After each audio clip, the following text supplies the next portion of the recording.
বন্ধুরা, আজ আগস্টের ৮ তারিখ ২০২৪। তো আপনারা স্ক্রিনে যে আমগুলো দেখছেন এগুলো সবই মোটামুটি লেট ভ্যারাইটি বলা চলে। আর বেশি লেট হচ্ছে এর ভেতরে অম্বিকাটা এবং অরুণিমা, আর লেট হিসেবে ৩টা ভ্যারাইটি। তো এখানে 5টা ভ্যারাইটি আছে।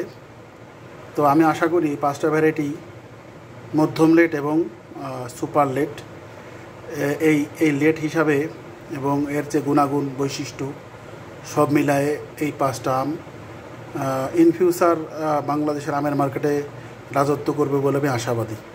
তারপরেও আপনারা এখনই হুমড়ি খেয়ে বাণিজ্যিক বাগানের দিকে না যাওয়াই ভালো। অল্প করে লাগান, 10টা 20টা 50টা সর্বোচ্চ।